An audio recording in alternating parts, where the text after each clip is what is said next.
ਸਤਨਾਮ ਸ੍ਰੀ ਵਾਹਿਗੁਰੂ ਸਾਹਿਬ JIO. ਚੱਕਰ ਚਿਹਨ ਅਰ ਵਰਨ ਜਾਤ ਅਰ ਪਾਤ ਨਹਿਨ ਜਿਹ ਰੂਪ ਰੰਗ ਹਰ ਰੇਖ ਭੇਖ ਕਉ ਕਹਿ ਨਾ ਸਕਤ ਕਿਹ।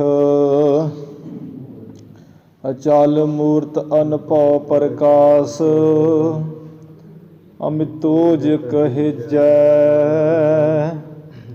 ਕੋਟ ਇੰਦਰ ਇੰਦਰਾਣ ਸਾਹੇ ਸਾਹਾਨ ਗਣਿਜੈ। ਤਿਰ ਭਵਨ ਮਹੀਪ ਸੁਰ ਨਰ ਅਸੁਰ ਨੇਤ ਨੇਤ ਬਨ ਤ੍ਰਿਣ ਕਹਿਤ। ਤਵੈ ਸਰਬ ਨਾਮ ਕਥੈ ਕਵਨ ਕਰਮ ਨਾਮ ਵਰਣਤ ਸੁਮਤ। ਨਿਰੰਕਾਰ ਨਿਰਵਿਕਾਰ ਨਿਰਲੰਭ ਆਦਿ ਅਨੀਲ ਅਨਾਦ ਅਸੰਭ। ਤਾ ਕਾ ਮੂੜ ਉਚਾਰਤ ਭੇਦਾ ਜਾ ਕੋ ਭੇਵ ਨਾ ਪਾਵਤ ਬੇਦਾ। ਤੁਮਰੀ ਮਹਿਮਾ ਅਪਰ ਅਪਾਰਾ ਜਾ ਕਾ ਲਹਿਓ ਨਾ ਕਿਨਹੂ ਪਾਰਾ। ਦੇਵ ਦੇਵ ਰਾਜਨ ਕੇ ਰਾਜਾ ਦੀਨ ਦਿਆਲ ਗਰੀਬ ਨਿਵਾਜਾ। ਮੁਖ ਉਚਰੈ ਸ਼ਾਸਤਰ ਖਟ ਪਿੰਗ ਗਿਰਨ ਚੜ ਜਾਏ। ਅੰਧ ਲਖੈ ਬਦਰੋ ਸੁਨੈ ਜੋ ਕਾਲ ਕਿਰਪਾ ਕਰਾਏ। ਕਹੋ ਬੁੱਧ ਪ੍ਰਭ ਤੁਛ ਹਮਾਰੀ ਵਰਨ ਸਕੈ ਮਹਿਮਾ ਜੋ ਤਿਹਾਰੀ। ਹਮ ਨਾ ਸਕਤ ਕਰ ਸਿਫਤ ਤੁਮਾਰੀ ਆਪ ਲਿਹੋ ਤੁਮ ਕਥਾ ਸੁਧਾਰੀ। ਹਮ ਨਾ ਸਕਤ ਕਰ ਸਿਫਤ ਤੁਮਾਰੀ ਆਪ ਲਿਹੋ ਤੁਮ ਕਥਾ ਸੁਧਾਰੀ। ਸਤਨਾਮ ਸ੍ਰੀ ਵਾਹਿਗੁਰੂ ਸਾਹਿਬ ਜੀ। ਚੌਪਈ। ਪ੍ਰਥਮ ਕਾਲ ਜਬ ਕਰਾ ਪਸਾਰਾ ਓੰਕਾਰ ਤੇ ਸ੍ਰਿਸ਼ਟ ਉਪਾਰਾ। ਕਾਲ ਸੈਣ ਪ੍ਰਥਮ ਭਇਓ ਭੂਪਾ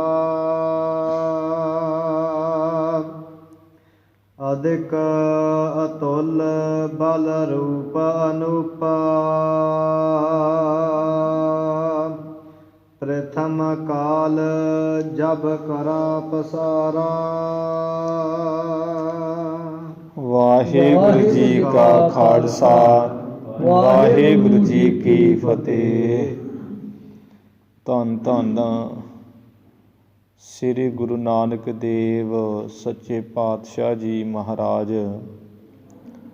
ਧੰਨ ਧੰਨ ਸ੍ਰੀ ਗੁਰੂ ਗੋਬਿੰਦ ਸਿੰਘ ਸਾਹਿਬ ਜੀ ਮਹਾਰਾਜ।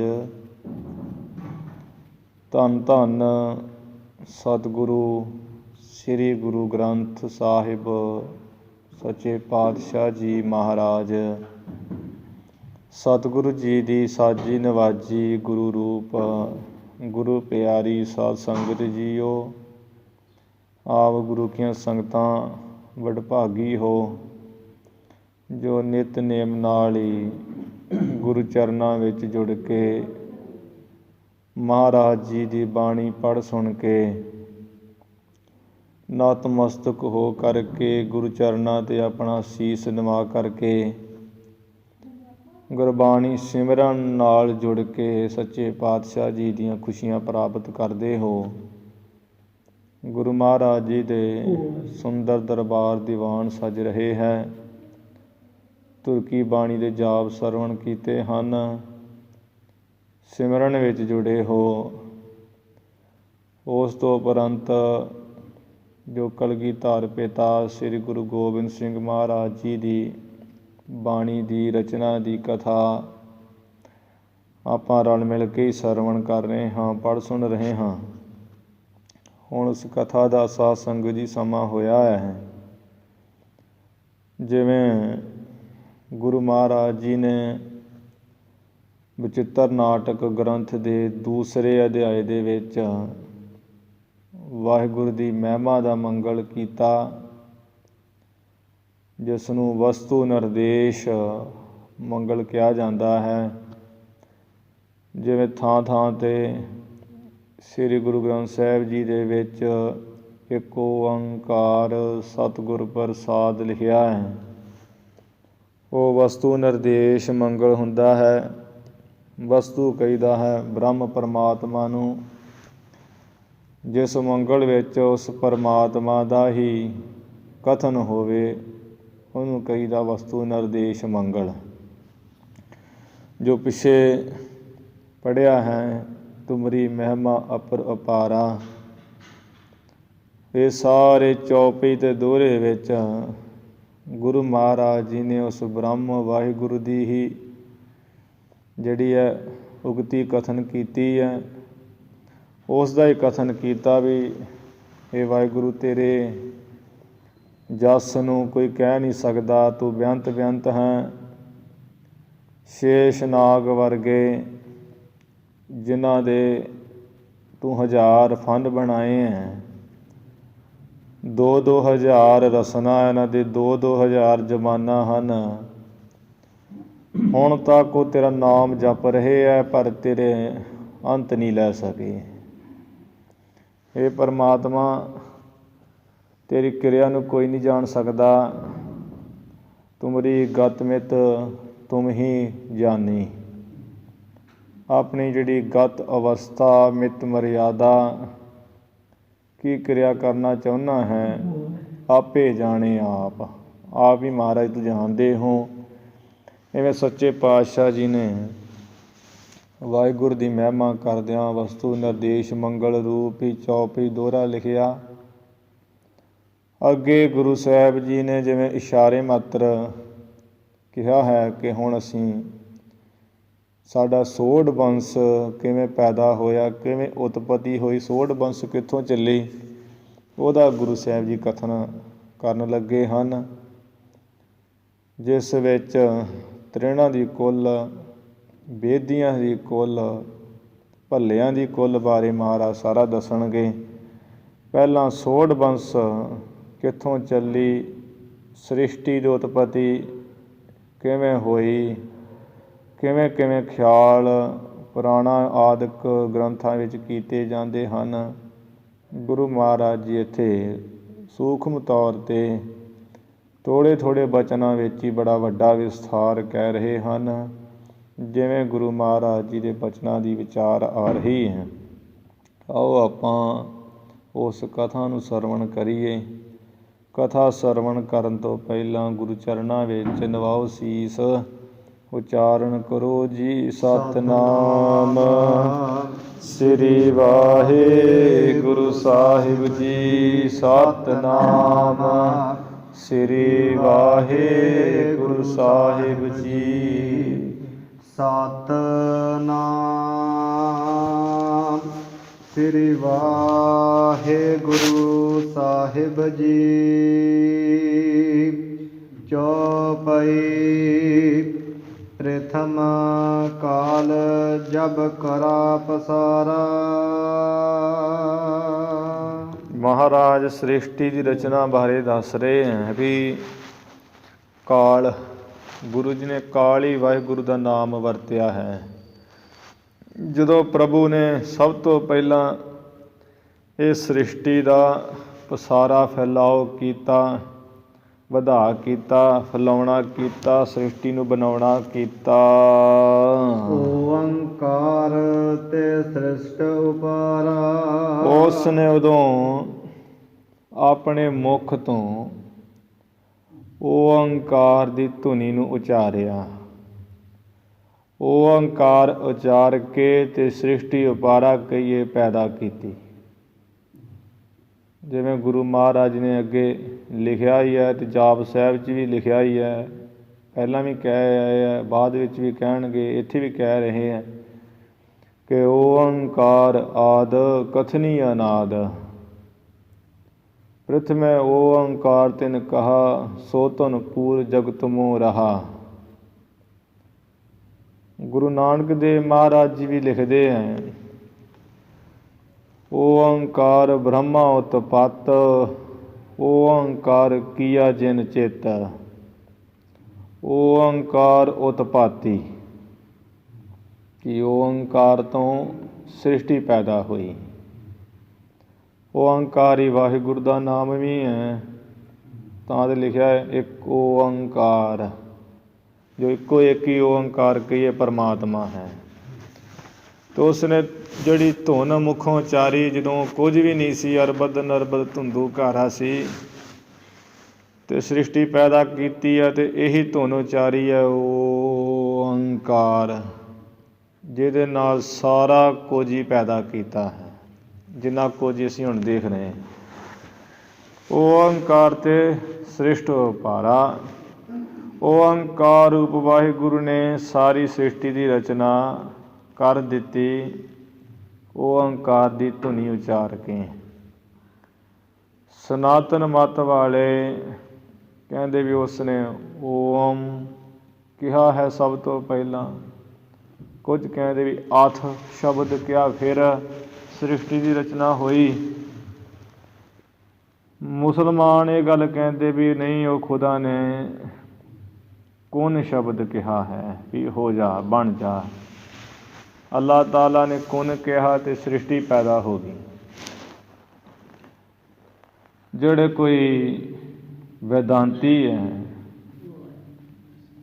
ਉਹਨਾਂ ਨੇ ਇਹ ਲਿਖਿਆ ਹੈ ਵੀ ਜੋ ਮਾਇਆ ਸਬਲ, ਮਾਇਆ ਸਹਿਤ ਚੇਤਨ ਬ੍ਰਹਮ ਹੈ, ਉਹ ਹੈ ਈਸ਼ਵਰ।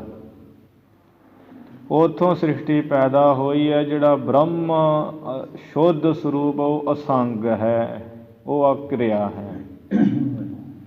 ਜਿਹੜਾ ਈਸ਼ਵਰ ਸਬਲ, ਮਾਇਆ ਸਬਲ ਈਸ਼ਵਰ ਹੈ, ਉਹ ਹੈ ਸ੍ਰਿਸ਼ਟੀ ਪੈਦਾ ਕਰਤਾ। ਰਿਗਵੇਦ ਵਿੱਚ ਇਹ ਕਹਿੰਦੇ ਹੈ ਜੋ ਮਾਇਆ ਸਬਲ ਬ੍ਰਹਮ ਚੇਤਨ ਹੈ, ਉਹ ਹੈ ਓੰਕਾਰ, ਉਹ ਤੋਂ ਸ੍ਰਿਸ਼ਟੀ ਪੈਦਾ ਹੋਈ। ਅਤੇ ਕਈ ਪੁਰਾਣਾਂ ਵਿੱਚ ਅਤੇ ਸੁਰਤੀਆਂ ਵੀ ਹੈ, ਕਈ ਲਿਖਦੇ ਏਕੋ ਹੰ ਬਹੁ ਸਿਆਮਾ, ਕਿ ਉਸ ਈਸ਼ਵਰ ਨੇ, ਚੇਤਨ ਨੇ ਇਹ ਖਿਆਲ ਕੀਤਾ ਵੀ ਮੈਂ ਇੱਕ ਤੋਂ ਬਹੁਤੇ ਰੂਪ ਹੋ ਜਾਵਾਂ, ਜਿਸ ਕਰਕੇ ਫਿਰ ਸ੍ਰਿਸ਼ਟੀ ਪੈਦਾ ਹੋਈ।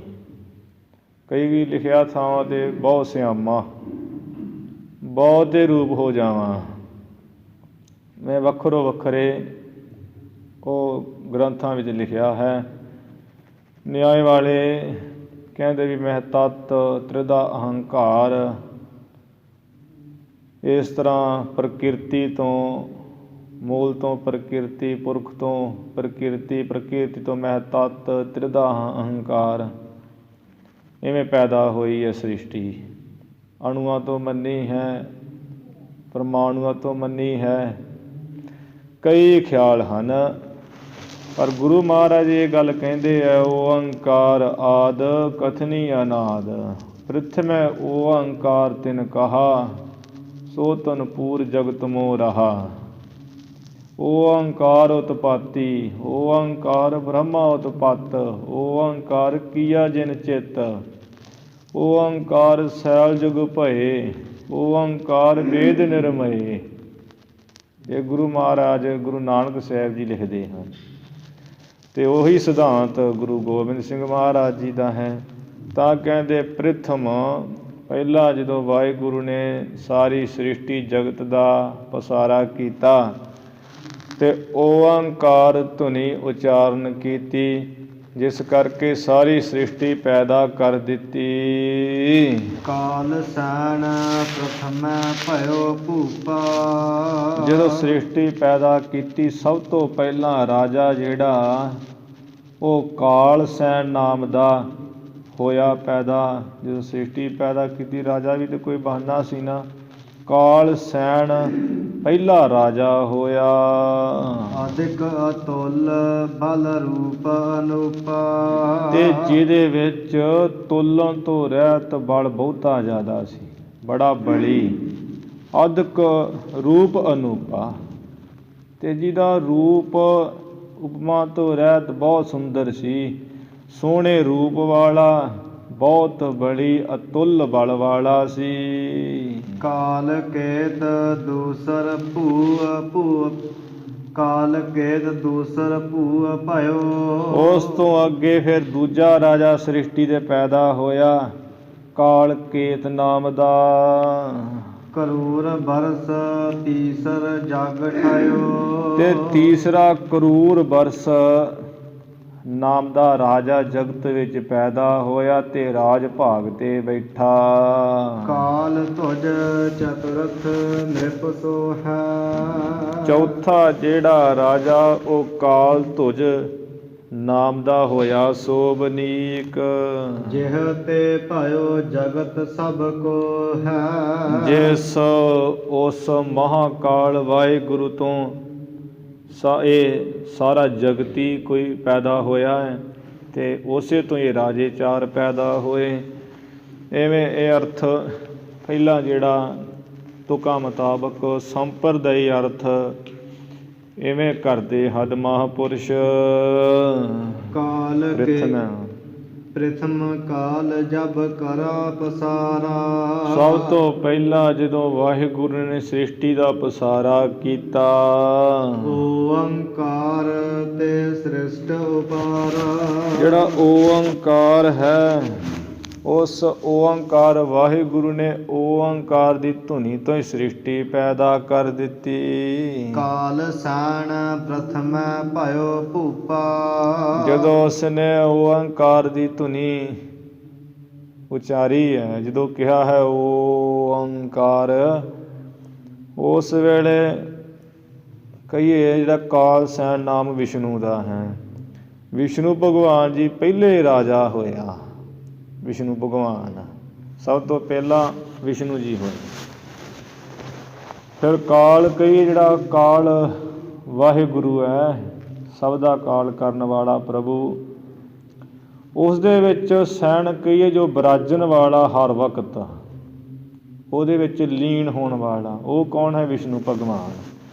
ਵਿਸ਼ਨੂੰ ਭਗਵਾਨ ਜੀ ਸਭ ਤੋਂ ਪਹਿਲਾਂ ਪੈਦਾ ਹੋਏ ਉਸ ਮਹਾਂਵਿਸ਼ਨੂੰ ਦੇ ਓੰਕਾਰ ਧੁਨੀ ਦੇ ਉਚਾਰਨੇ 'ਤੇ। ਫਿਰ ਕਾਲ ਨਾਮ ਵਾਹਿਗੁਰੂ ਦਾ ਹੀ ਹੈ। ਤੇ ਜੋ ਵੀ ਅਕਾਲ ਪੁਰਖ ਵਾਹਿਗੁਰੂ ਦੀ ਸੈਂਤ ਨਾਲ ਪਹਿਲਾ ਰਾਜਾ ਹੋਇਆ, ਉਹ ਕੌਣ? ਵਿਸ਼ਨੂੰ ਭਗਵਾਨ। ਕਾਲ ਜੋ ਸਭ ਦਾ ਕਾਲ ਕਰਨ ਵਾਲਾ ਹੈ ਪਰਮਾਤਮਾ, ਉਹਦੇ ਬਣਾਇਆ ਹੋਇਆ ਜੋ ਸ਼ੇਸ਼ਨਾਗ ਹੈ, ਸ਼ੇਸ਼ਨਾਗ ਤੇ ਸੈਣ ਜੋ ਬਿਰਾਜਣ ਵਾਲੇ, ਉਹ ਕੌਣ? ਵਿਸ਼ਨੂੰ ਜੀ ਹੈ। ਵਿਸ਼ਨੂੰ ਭਗਵਾਨ ਪਹਿਲਾ ਰਾਜਾ ਹੋਇਆ। ਇਸ ਤਰ੍ਹਾਂ ਅਰਥ ਸੰਪਰਦਾਈ। ਅਦਿਕ ਅਤੁਲ ਬਲ ਰੂਪ ਅਨੂਪਾ। ਜਿਨ੍ਹਾਂ ਦਾ ਬਹੁਤ ਅਤੁੱਲੀ ਬਲ ਸੀ, ਬੜੇ ਬਲੀ ਸਨ ਵਿਸ਼ਨੂੰ ਭਗਵਾਨ। ਤੇ ਰੂਪ ਅਨੂਪਾ, ਉਪਮਾ ਤੋਂ ਰਹਿਤ ਉਹਨਾਂ ਦਾ ਸਰੂਪ। ਸਭ ਤੋਂ ਸੋਹਣੇ ਦੇਵਤੇ ਮੰਨੇ ਗਏ। ਗ੍ਰੰਥਾਂ ਵਿੱਚ ਉਹਨਾਂ ਦਾ ਹੀ ਕਥਨ ਆਉਂਦਾ ਹੈ। 4 ਬਾਹਾਂ 4 ਸ਼ਸਤਰ ਧਾਰਨ ਕੀਤੇ, ਮੋਰ ਮੁਕਟ ਸੀਸ ਉੱਪਰ, ਵੈਜੰਤੀ ਮਾਲਾ ਪੀਤੰਬਰ ਵਸਤਰ, ਚਰਨਾਂ 'ਚ ਪੌਟੇ ਝਾਂਜਰਾਂ। ਇਵੇਂ ਬੜਾ ਸੋਹਣਾ ਪੇਟ 'ਤੇ 3 ਵਲ, ਉਹ ਸਾਰਾ ਹੀ ਕਥਨ ਕੀਤਾ ਹੋਇਆ ਹੈ। ਸ਼ਾਮ ਰੰਗ ਸੀ, ਸੋਹਣਾ ਸਰੂਪ ਸੀ। ਕਾਲ ਕੇਤ ਦੂਸਰ ਭੂ ਭਇਓ। ਤੇ ਦੂਸਰਾ ਰਾਜਾ ਜਿਹੜਾ ਕਾਲ ਕੇਤ, ਜੋ ਕਾਲ ਵਾਹਿਗੁਰੂ ਦੇ ਕੇਤ ਕਹੀਏ ਅਧੀਨ, ਉਹ ਹੈ ਬ੍ਰਹਮਾ। ਬ੍ਰਹਮਾ ਜੀ ਦੂਸਰੇ ਹੋਏ ਜੋ ਵਿਸ਼ਨੂੰ ਭਗਵਾਨ ਦੀ ਨਾਭੀ 'ਚ ਪ੍ਰਗਟ ਕੀਤੇ ਕਮਲ ਫੁੱਲ ਦੇ ਦੁਆਰਾ। ਕਰੂਰ ਬਰਸ ਤੀਸਰ ਜਗ ਠਾਇਓ। ਫਿਰ ਤੀਸਰਾ ਜਗਤ ਕਹੀਏ ਸ੍ਰਿਸ਼ਟੀ ਦੇ ਵਿੱਚ ਕਰੂਰ ਬਰਸ, ਕਰੂਰ ਬਰਸੀ, ਕਰੂਰ ਕਰੜੀ ਨਿਗਾਹ ਵਾਲਾ, ਕਾਲ ਰੂਪ, ਸੰਘਾਰ ਕਰਨ ਵਾਲਾ ਸ਼ਿਵ ਜੀ ਜਿਹੜਾ ਸਥਿਤ ਹੋਇਆ, ਉਤਪੰਨ ਹੋਇਆ। ਕਾਲ ਤੁਜ ਚਤੁਰਥ ਨਿਰਪ ਸੋਹੈ। ਚੌਥਾ ਰਾਜਾ ਕਾਲ ਤੁਜ ਦਾ ਅਰਥ ਪ੍ਰਜਾਪਤ, ਦਸ਼ ਪ੍ਰਜਾਪਤ, ਉਹ ਹੋਇਆ ਸੋਭਨੀਕ ਰਾਜਾ ਪ੍ਰਗਟ। ਜਿਹ ਤੇ ਭਇਓ ਜਗਤ ਸਭ ਕੋ ਹੈ। ਜਿਸ ਦਸ਼ ਪ੍ਰਜਾਪਤ ਤੋਂ ਜਿਹੜੇ ਹੈ ਉਸਨੇ 10,000 ਉਹਦੇ ਘਰ ਲੜਕੀਆਂ ਪੈਦਾ ਹੋਈਆਂ। ਜਿਸ ਤੋਂ ਅੱਗੇ ਅੱਗੇ ਸਾਰੇ ਜਗਤ ਦੀ ਪੈਦਾਇਸ਼ ਹੋਈ। ਜਗਤ ਦਾ ਜਿਸ ਤੋਂ ਮੁੱਢ ਭੱਜਾ ਉਹ 10,000 ਲੜਕੀਆਂ ਦਾ ਵਿਆਹ ਹੋਣੇ ਕਰਕੇ ਕਸ਼ਯਪ ਰਿਸ਼ੀ ਨਾਲ। ਸਹਸ ਰਾਛ ਜਾ ਕੋ ਸੁਭ ਸੋਹੈ। ਅੱਗੇ ਹੋਰ ਮਾਰੇ ਖੁਲਾਸਾ ਕਰ ਰਹੇ हैं। ਜਿਸ ਵਿਸ਼ਨੂੰ ਜੀ ਦੇ ਸਹਿਸ ਰਾਛ 1000 ਨੇਤਰ ਹੀ ਹਨ ਸਰੀਰ ਉੱਪਰ। ਜਿਸ ਵਿਸ਼ਨੂੰ ਜੀ ਦੇ 1000 ਨੇਤਰ ਹਨ। ਸਹਿਸ ਤਵ ਨੈਣ ਨਨ ਨੈਣ ਹੈ ਤੋਹਿ ਕਉ। ਸਹਿਸ 1000 ਨੇਤਰ ਹਨ ਸੋਭਨੀਕ ਹੋ ਰਹੇ। ਸਹਸ ਪਾਦ ਜਾ ਕੇ ਤਨ ਸੋ ਸਹਸ ਪਾਦ ਜਾ ਕੇ ਤਨ ਮੋਹੈ। ਫਿਰ ਜਿਸ ਵਿਸ਼ਨੂੰ ਜੀ ਦੇ ਸਰੀਰ ਉੱਪਰ ਜਿਨ੍ਹਾਂ ਦੇ 1000 ਹੀ ਚਰਨ ਹਨ, 1000 ਚਰਨ 1000 ਹੀ ਨੇਤਰ ਅੱਖਾਂ ਹਨ। ਸੇਖ ਨਾਗ ਪਰ ਸੋਏ ਬੋ ਕਰ। ਸ਼ੇਸ਼ ਨਾਗ ਉੱਪਰ ਸੋਵਣਾ ਕਰਦੇ ਹਨ ਜੋ। ਜਗ ਤਿਹ ਸੇਖ ਸਾਏ ਉਚਰੈ। ਜਗਤ ਵਿੱਚ ਉਹਨਾਂ ਦਾ ਨਾਮ ਰਿਸ਼ੀ ਮੁਨੀ ਜਿਹੜੇ ਉਹਨਾਂ ਨੂੰ ਮੰਨਣ ਵਾਲੇ ਹੈ ਉਹ ਸੇਖ ਸਾਏ। ਸੇਖ ਨਾਗ ਦੀ ਸੇਜਾ ਦੇ ਸਾਇਕ ਬਰਾਜਣ ਵਾਲੇ, ਸੌਣ ਵਾਲੇ, ਜਾਂ ਜੋ ਸ਼ੇਸ਼ ਨਾਗ ਦੇ ਸਾਈਂ ਮਾਲਕ ਹਨ। ਇਹ ਸ਼ੇਸ਼ ਨਾਗ ਦੇ ਸਾਈਂ ਵੀ ਉਚਾਰਦੇ ਨਾਮ ਉਹਨਾਂ ਦਾ ਸੇਖ ਸਾਈਂ। ਇਹ ਵੀ ਜਗਤ ਦੇ ਵਿੱਚ ਰਿਸ਼ੀ ਮੁਨੀ ਉਹਨਾਂ ਦਾ ਨਾਮ ਲੈਂਦੇ ਹੈ। ਇਸ ਤਰ੍ਹਾਂ ਇਹਦੇ ਕਈ ਵਿਸ਼ਨੂੰ ਜੀ ਹੈ। ਇੱਕ ਹੈ ਮਹਾ ਵਿਸ਼ਨੂੰ ਪਰਮਾਤਮਾ, ਅਤੇ ਉਹਨਾਂ ਦਾ ਵੀ ਜਿਵੇਂ ਗੁਰੂ ਨਾਨਕ ਸਾਹਿਬ ਜੀ ਨੇ ਕਥਨ ਕੀਤਾ ਮਹਾ ਵਿਸ਼ਨੂੰ ਰੂਪ 'ਚ ਸਹਿਸ ਤਵ ਨੈਣ ਨਨ ਨੈਣ ਹੈ ਤੋਹਿ ਕਉ। ਸਹਿਸ ਮੂਰਤ ਨਨਾ ਇਕ ਤੋਹੀ। ਅਤੇ ਉਸੇ ਭਾਵ ਨਾਲ ਸਮਝ ਲੈਣਾ ਵੀ ਉਹ ਮਹਾ ਵਿਸ਼ਨੂੰ ਦੇ ਵੀ 1000 ਹੀ ਨੇਤਰ ਹਨ ਸੋਭਨੀਕ ਹੋ ਰਹੇ। 1000 ਉਹਨਾਂ ਦੇ ਚਰਨ ਹੈ ਅਤੇ ਸਤਿਗੁਣ ਸਰੂਪ ਵਿੱਚ ਸ਼ੇਸ਼ ਨਾਗ ਦੀ ਸੇਜਾ ਉੱਪਰ ਸੋਹਣਾ ਕਰਦੇ ਹੈ। ਜਿਸ ਕਰਕੇ ਮਹਾਤਮਾ ਬ੍ਰਹਮ ਗਿਆਨੀ ਰਿਸ਼ੀ ਮੁਨੀ ਸੰਸਾਰ ਵਿੱਚ ਉਹਦਾ ਨਾਮ ਸੇਖ ਸਾਈਂ ਵੀ ਉਚਾਰਦੇ ਹਨ। ਸਨਕ ਸਨੰਦ ਮਹੇਸ਼ ਸਮਾਨਾ ਸੇਖ ਨਾਗ ਉਤਰ ਮਰਮ ਨ ਜਾਨਾ। ਏਕ ਸ਼ਰਵਣ ਤੇ ਮੈਲ ਨਿਕਾਰਾ। ਜਿਵੇਂ ਜੋ ਵਿਸ਼ਨੂੰ ਜੀ ਸਨ ਉਹਨਾਂ ਨੇ ਇੱਕ ਸਰਵਣ, ਇੱਕ ਕੰਨ ਤੋਂ ਵਿਰਾਜਮਾਨ ਸਨ ਸ਼ੇਸ਼ ਨਾਗ ਦੀ ਸੇਜਾ 'ਤੇ ਉਹ ਫਿਰ ਵਿਸ਼ਨੂੰ ਜਦੋਂ ਵਿਰਾਜਮਾਨ ਹੈ ਨੀਂਦ ਯੋਗ ਨਿੰਦਰਾ ਵਿੱਚ ਹੀ ਸਨ। ਮੌਜ ਵਿੱਚ ਆ ਕੇ ਇੱਕ ਕੰਨ ਦੇ ਵਿੱਚੋਂ ਉਂਗਲ ਜੀ ਮਾਰ ਕੇ ਮੈਲ ਕੱਢੀ। ਤਾਤੇ ਮਦ ਕੀਟਬ ਤਨ ਧਾਰਾ। ਉਹਦੀਆਂ ਫਿਰ ਗੋਲੀ ਜੀ ਬਣਾ ਕੇ ਕੰਨ 'ਚੋਂ ਕੱਢ ਕੇ ਭਗਵਾਨ ਵਿਸ਼ਨੂੰ ਜੀ ਨੇ ਪਾਣੀ ਉੱਪਰ ਹੀ ਸੇਜਾ ਸੀ ਕੱਢ ਕੇ ਕੰਨ ਤੋਂ ਮੈਲ 'ਤੇ ਐਂ ਮੌਜ ਜੀ ਨਾਲ ਸੁੱਟੀ ਹੈ। ਕਹਿੰਦੇ ਕਈ ਕੋਹ ਦੂਰ ਜਾ ਕੇ ਉਹ ਮੈਲ ਡਿੱਗੀ। ਉਸ ਮੈਲ ਤੋਂ ਹੀ ਮਧੂ ਅਤੇ ਕੀਟਬ, ਜਿਹਨੂੰ ਕੈਟਬ ਵੀ ਕਹਿ ਦਿੰਦੇ, ਇਹ 2 ਦੈਂਤ ਜਿਹੜੇ ਹੈ ਇਹਨਾਂ ਨੇ ਸਰੀਰ ਧਾਰ ਲਿਆ ਉਸੇ ਮੈਲ ਤੋਂ। ਉਹਨਾਂ ਦਾ ਜਨਮ ਹੋ ਗਿਆ। ਇਹ ਪੁਰਾਣਾਂ ਵਿੱਚ ਕਥਾ ਹੁੰਦੀ ਹੈ। ਅਤੇ ਇਸੇ ਤਰ੍ਹਾਂ ਜਿਹੜੇ ਮਾਰਕੰਡੇ ਪੁਰਾਣ ਵਿੱਚ ਥੋੜ੍ਹਾ ਹੋਰ ਖੋਲ੍ਹ ਕੇ ਲਿਖਿਆ ਹੋਇਆ ਹੈ ਮਾਰਕੰਡੇ ਰਿਸ਼ੀ ਜੀ ਨੇ।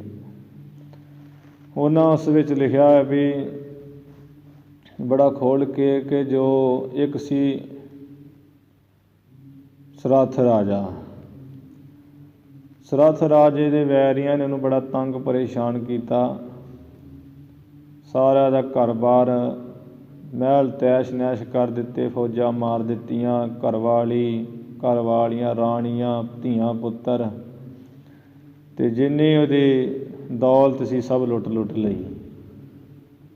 ਉਹ ਜਦੋਂ ਇਵੇਂ ਨਿਹੱਥਲ ਹੋ ਗਿਆ, ਵੈਰੀਆਂ ਨੇ ਕੱਢ ਦਿੱਤਾ, ਦੁਖੀ ਹੋਇਆ ਵਿਚਾਰਾ ਇੱਕ ਜੰਗਲ 'ਚ ਚੱਲ ਕੇ ਆ ਗਿਆ। ਉੱਥੇ ਆ ਕੇ ਇੱਕ ਮੇਦਸ ਨਾਮ ਦਾ ਰਿਸ਼ੀ ਸੀ। ਮੇਦਸ ਨਾਮੇ ਰਿਸ਼ੀ ਦੇ ਪਾਸ ਉਹਦੇ ਆਸ਼ਰਮ 'ਚ ਆ ਕੇ ਰਹਿਣ ਲੱਗ ਪਿਆ।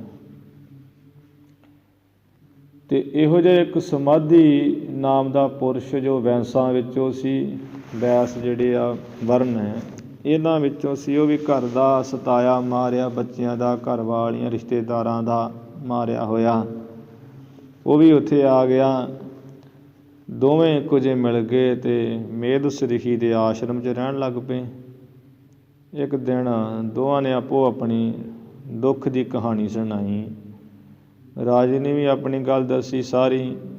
ਇੱਧਰੋਂ ਸਮਾਧੀ ਨਾਮ ਦਾ ਜਿਹੜਾ ਪੁਰਸ਼ ਵੈਸਾਂ ਵਿੱਚੋਂ ਆਇਆ, ਉਹਨੇ ਵੀ ਆਪਣੀ ਸਾਰੀ ਗੱਲ ਸੁਣਾਈ। ਫਿਰ ਦੋਵੇਂ ਆਪਣਾ ਦੁੱਖੜਾ ਰੋ ਕੇ ਅਤੇ ਇੱਕ ਦਿਨ ਮੇਦਸ ਰਿਸ਼ੀ ਨੂੰ ਕਹਿਣ ਲੱਗੇ ਕਿ ਮਹਾਰਾਜ ਰਿਸ਼ੀ ਜੀ, ਮੈਨੂੰ ਰਾਜੇ ਨੇ ਪਹਿਲਾਂ ਕਿਹਾ, ਸੁਰਥ ਰਾਜੇ ਨੇ, ਕਿ ਮੈਨੂੰ ਸਾਰਾ ਇਸ ਗੱਲ ਦਾ ਗਿਆਨ ਹੈ ਰਿਸ਼ੀ ਮਹਾਰਾਜ ਜੀ, ਕਿ ਜਿਹੜੇ ਧੀਆਂ ਪੁੱਤਰ ਹੈ, ਜ਼ਮੀਨ, ਰਾਜ ਭਾਗ, ਸ਼ੌਕਤ, ਇਹ ਸਭ ਕੁਝ ਇੱਕ ਦਿਨ ਛੱਡਣਾ ਹੀ ਛੱਡਣਾ, ਛੱਡ ਕੇ ਜਾਣਾ ਹੀ ਪੈਣਾ ਹੈ। ਅਤੇ ਉਹ ਹੁਣ ਰਹੇ ਨਹੀਂ ਹੈ, ਅਤੇ ਮੈਂ ਤੁਹਾਡੇ ਕੋਲ ਆ ਗਿਆ ਹਾਂ। ਮੈਨੂੰ ਗਿਆਨ ਵੀ ਸਾਰੀ ਗੱਲ ਦਾ ਵੀ ਇੱਕ ਦਿਨ ਜਦੋਂ ਮਰਨਾ ਉੱਦਾਂ ਤਾਂ ਛੁੱਟਣੇ ਸੀ। ਚਲੋ ਜੀਂਦੇ ਜੀ ਮੇਰੇ ਪਹਿਲਾਂ ਹੀ ਉਹ ਇਸ ਤਰ੍ਹਾਂ ਹੋ ਗਏ, ਮਾਰੇ ਗਏ ਹੈ ਅਤੇ ਛੁੱਟ ਗਏ ਹਨ। ਮੈਨੂੰ ਗਿਆਨ ਹੁੰਦਿਆਂ ਹੋਇਆਂ ਵੀ ਪਤਾ ਨਹੀਂ ਵੀ ਸ਼ਾਂਤੀ ਕਿਉਂ ਨਹੀਂ। ਮਮਤਾ ਆਣ ਕੇ ਜਿਹੜੀ ਘੇਰਦੀ ਹੈ ਵੀ ਮੇਰੇ ਆਪਣੇ ਸੀ। ਇਸੇ ਤਰ੍ਹਾਂ ਸਮਾਧੀ ਨਾਮ ਦਾ ਜਿਹੜਾ ਪੁਰਸ਼ ਦੂਸਰਾ, ਉਹਨੇ ਵੀ ਆਪਣੀ ਇਹੀ ਗੱਲ ਦੱਸੀ ਵੀ ਮੇਰੀ ਵੀ ਇਹੀ ਹਾਲਤ ਹੀ ਹੈ ਮਹਾਰਾਜ ਰਿਸ਼ੀ ਜੀ, ਮੈਨੂੰ ਵੀ ਬੜੀ ਮਮਤਾ ਸਤਾਉਂਦੀ ਹੈ। ਇਹ ਤਾਂ ਜਿਹੜੇ ਆ ਇੱਕ ਦਿਨ ਛੱਡਣੇ ਆ, ਪਰ ਮਮਤਾ ਕਰਕੇ ਮੇਰੇ ਆਪਣੇ ਆ, ਜਿੰਦੇ ਜੀ ਛੱਡੇ ਨਹੀਂ ਜਾਂਦੇ ਹਨ। ਮਹਾਰਾਜ ਗਿਆਨ ਹੀ ਸਾਨੂੰ ਹੈ। ਉਸ ਵੇਲੇ ਮੇਦਸ ਰਿਸ਼ੀ ਕਹਿਣ ਲੱਗੇ, ਦੇਖ ਰਾਜਨ, ਇਹ ਜਿਹੜਾ ਹੈ ਨਾ ਮਮਤਾ, ਇਹ ਉਸ ਵਾਹਿਗੁਰੂ ਪਰਮਾਤਮਾ ਦੀ ਯੋਗ ਮਾਇਆ ਹੈ, ਮਹਾ ਮਾਇਆ, ਅਤੇ ਮਾਇਆ ਨੇ ਮੋਹ ਮਿੱਠਾ ਲਾਇਆ ਹੋਇਆ ਹੈ, ਬੜਾ ਮਿੱਠਾ ਮੋਹ ਲਾਇਆ, ਜਿਸ ਕਰਕੇ ਜੀਵ ਵਿਚਾਰਾ ਸਭ ਕੁਝ ਜਾਣਦਾ ਹੋਇਆ, ਗਿਆਨੀ ਹੋਇਆ ਵੀ ਅਗਿਆਨੀ ਬਣਿਆ ਰਹਿੰਦਾ ਹੈ। ਜਬ ਲਗ ਜੋਤ ਕਾਇਆ ਮੈਂ ਵਰਤੈ, ਆਪਾ ਪਸੂ ਨਾ ਬੂਝੈ। ਤਾਂ ਕਰਕੇ ਵਿਚਾਰਾ ਮਰੀ ਮਰਾਈ ਜਾਂਦਾ ਹੈ। ਜੀਂਦੇ ਜੀ ਹਉਮੈ ਕਰਕੇ, ਹਉਮੈ ਮਮਤਾ ਅੰਤਰੇ, ਹਉਮੈ ਮਮਤਾ ਇਹ ਸਤਾਈ ਇਹਨੂੰ ਜਾਂਦੀ ਹੈ। ਹੋਰ ਤੇ ਕੀ ਹੋਰ, ਤੁਸੀਂ ਤੇ ਮਨੁੱਖ ਹੋ। ਜਿਹੜੇ ਪਸ਼ੂ ਪੰਛੀ ਹੈ ਉਹ ਵੀ ਵਿਚਾਰੇ ਇਸ ਮਮਤਾ ਦੇ ਮਾਰੇ ਹੋਏ ਹੈ। ਪੰਛੀਆਂ ਨੂੰ ਵੀ ਫਿਕਰ ਇਹ ਗੱਲ ਦਾ ਹੁੰਦਾ ਕਿ ਸਾਡੇ ਬੱਚੇ ਆਲਣੇ 'ਚ ਤਾਂ ਉਹਨਾਂ ਨੂੰ ਚੋਗਾ ਮੂੰਹ 'ਚ ਪਾਉਣਾ ਹੈ। ਉਹ ਵੀ ਸੋਚਦੇ ਵੀ ਸਾਡੇ ਹੀ ਹਨ, ਜਿਸ ਕਰਕੇ ਵਿਚਾਰੇ ਚੋਗਾ ਔਖਿਆਂ ਹੋ ਕੇ ਵੀ ਚੁੱਗ ਚਗਾ ਕੇ ਉਹਨਾਂ ਦੇ ਮੂੰਹ 'ਚ ਪਾਉਂਦੇ ਹਨ। ਡੰਗਰ ਕੁੱਤਾ ਉਹ ਵੀ ਵਿਚਾਰੇ ਜੇ ਭੁੱਖੇ ਆਪ ਹੋਣ ਆਪਣੇ ਬੱਚਿਆਂ ਨੂੰ ਦੁੱਧ ਚੁਗਾਉਂਦੇ ਹਨ। ਕਾਹਦੇ ਕਰਕੇ ਵੀ ਮਮਤਾ ਉਹਨਾਂ 'ਚ ਵੀ ਹੈ। ਅਤੇ ਤੁਸੀਂ ਤਾਂ ਫਿਰ ਮਨੁੱਖ ਹੋਏ, ਮਮਤਾ ਪਰਮੇਸ਼ਰ ਨੇ ਮੋਹ ਮਿੱਠਾ ਮਹਾ ਮਾਇਆ ਨੇ ਲਾਇਆ ਹੋਇਆ, ਜਿਸ ਕਰਕੇ ਜੀਵ ਵਿਚਾਰਾ ਗਿਆਨੀ ਹੋਣ ਦੇ ਕਰਕੇ ਵੀ ਬੜੇ ਪਰਪੰਚ ਕਰਦਾ ਵੀ ਹੁਣ ਮੇਰੇ ਔਖੇ ਨਾ ਹੋਣ। ਤਾਂ ਕਰਕੇ ਮਹਾਰਾਜ ਨੇ ਵੀ ਲਿਖਿਆ, ਬਹੁ ਪਰਪੰਚ ਕਰ ਪਾਰਤਾਂ ਲਿਆਵੈ, ਸੁਧਦਾਰਾ ਪਹਿਆਨ ਲੁਟਾਵੈ। ਇਹ ਕਈ ਧੋਖੇ ਧੜੀਆਂ ਕਰਕੇ ਝੂਠ ਸੱਚ ਮਾਰ ਕੇ ਵੀ ਬੱਚਿਆਂ ਦੇ ਮੂੰਹ 'ਚ ਚੋਗਾ ਦਿੰਦਾ ਹੈ। ਇਹ ਦੀ ਮਹਾ ਮਾਇਆ ਹੈ। ਜਿਵੇਂ ਵਾਲਮੀਕ ਜੀ ਵੀ ਰਿਸ਼ੀ ਇਸੇ ਤਰ੍ਹਾਂ ਹੀ ਸਨ, ਆਪਣੇ ਪਰਿਵਾਰ ਵਾਸਤੇ ਬਟਵਾਰੇ ਬਣੇ ਸਨ, ਰਾਹ ਮਾਰ ਡਾਕੂ ਸਾਧੂ ਸੰਤਾਂ ਨੂੰ ਘੇਰੇ 'ਚ ਕਰ ਲਿਆ। ਫਿਰ ਉਹਨਾਂ ਨੇ ਕਿਹਾ ਸੀ ਵੀ ਦੇਖੋ ਵਾਲਮੀਕ ਜੀ, ਜਿਨ੍ਹਾਂ ਵਾਸਤੇ ਤੁਸੀਂ ਇਹ ਕੁਝ ਕਰਦੇ ਹੋ, ਉਹਨਾਂ ਘਰਦਿਆਂ ਨੂੰ ਪੁੱਛੋ ਵੀ ਅੰਤ ਨੂੰ ਉਹ ਸਾਥ ਦੇਣਗੇ ਕਿ ਨਹੀਂ ਦੇਣਗੇ, ਕਿਉਂਕਿ ਲੇਖਾ ਤੈਨੂੰ ਦੇਣਾ ਪੈਣਾ ਹੈ। ਮਨ ਮੇਰੇ ਭੂਲੇ ਕਪਟ ਨਾ ਕੀਜੈ, ਅੰਤਨ ਮੇਰਾ ਤੇਰੇ ਜੀਅ ਪਹਿਲੀ 'ਚ ਹੈ। ਕਹਿੰਦਾ ਵੀ ਤੁਸੀਂ ਛੁੱਟਣਾ ਚਾਹੁੰਦੇ ਹੋ ਬਹਾਨੇ ਨਾਲ, ਮੈਂ ਤਾਂ ਨਹੀਂ ਛੱਡਦਾ, ਇੱਥੇ ਲਾਓ ਸਾਰੇ ਲੀੜੇ ਕੱਪੜੇ, ਫਿਰ ਮਾਰ ਦੇਵਾਂਗਾ। ਕਹਿੰਦੇ ਨਹੀਂ ਤੂੰ ਪੁੱਛ ਕੇ ਤੇ ਆ। ਕਹਿੰਦਾ ਭੱਜਣ ਦੀ ਤਿਆਰੀ ਨਾ ਕਰੋ। ਕਹਿੰਦੇ ਨਹੀਂ ਭੱਜਦੇ ਨਹੀਂ ਆ, ਤੂੰ ਸਾਨੂੰ ਨੂੜ ਕੇ ਚਲਿਆ ਜਾ, ਆਣ ਕੇ ਦੇ ਸੜਨਾ, ਫਿਰ ਗੱਲਬਾਤ ਕਰ ਲਈ। ਜਦੋਂ ਘਰ ਪੁੱਛਿਆ ਜਾ ਕੇ ਘਰ ਵਾਲੀ ਨੂੰ, ਉਹਨੇ ਵੀ ਜਵਾਬ ਵਿਆਹ ਕੇ ਲਿਆਂਦਾ, ਹੁਣ ਜਿੱਥੋਂ ਮਰਜ਼ੀ ਕਰ ਲਿਆਏਗਾ ਤੇ ਨਿਆਣੇ ਨੂੰ ਖਵਾਉਂਗੀ। ਬੱਚੇ ਕਹਿੰਦੇ ਜੰਮਿਆ ਹੈ ਪਿਤਾ ਜੀ ਕਰੋ, ਅੱਜ ਜਿੰਨਾ ਚਿਰ ਖਵਾਓਗੇ ਠੀਕ ਹੈ, ਜਦੋਂ ਸਾਡਾ ਸਮਾਂ ਅਸੀਂ ਤੁਹਾਨੂੰ ਖਵਾਵਾਂਗੇ ਜਿੱਥੋਂ ਮਰਜ਼ੀ ਲਿਆ ਕੇ। ਮਾਤਾ ਪਿਤਾ ਨੇ ਵੀ ਇਹੀ ਗੱਲ ਕਹੀ ਵੀ ਅਸੀਂ ਤੈਨੂੰ ਜਨਮ ਦਿੱਤਾ ਹੈ, ਅਸੀਂ ਤੈਨੂੰ ਪਾਲਿਆ, ਤੂੰ ਸਾਨੂੰ ਪਾਲ, ਭਾਵੇਂ ਡਕੈਤੀ ਕਰ, ਚੋਰੀ ਕਰ, ਜੋ ਮਰਜ਼ੀ ਕਰ, ਅਤੇ ਅੰਤ ਵੇਲੇ ਦਾ ਸਾਨੂੰ ਨਹੀਂ ਕੁਝ ਪਤਾ। ਫਿਰ ਵਾਲਮੀਕ ਜੀ ਵਾਪਸ ਆਏ ਸਨ, ਮਾਫੀ ਮੰਗੀ ਵੀ ਸੱਚਮੁੱਚ ਹੀ ਕੋਈ ਨਹੀਂ ਕਿਸੇ ਨਾਲ। ਗੁਰੂ ਜੀ ਦੇ ਕਹਿੰਦੇ ਉਹ ਕਟੰਬ ਦੂਜੇ ਦੇਖਦਾ, ਚੱਲੈ ਨਾਹੀ ਤੇਰੇ ਨਾਲੇ, ਸਾਥ ਤੇਰੇ ਚੱਲੈ ਨਾਹੀ, ਤਿਸ ਨਾਲ ਕਿਉਂ ਚਿਤ ਲਾਈਏ। ਗੁਰੂ ਜੀ ਨੇ ਤਾਂ ਗੁਰਬਾਣੀ 'ਚ ਬੜੇ ਖੁਲਾਸੇ ਕੀਤੇ ਇਹਨਾਂ ਗੱਲਾਂ ਦੇ। ਫਿਰ ਵਾਲਮੀਕ ਜੀ ਨੇ ਨਾਮ ਵੀ ਖੁਦ ਜਪਿਆ, ਮਰਾਂ ਮਰਨ ਨੂੰ ਰਾਮ ਰਾਮ ਕਰਕੇ ਸ਼ੁੱਧ ਕਰ ਲਿਆ। 10,000 ਵਰ੍ਹਾ ਪਹਿਲਾਂ ਹੀ ਵਾਲਮੀਕੀ ਰਮਾਇਣ ਲਿਖ ਦਿੱਤੀ। ਇਸ ਤਰ੍ਹਾਂ ਸ਼ਕਤੀ ਵਾਲੇ ਹੋਏ ਸਨ।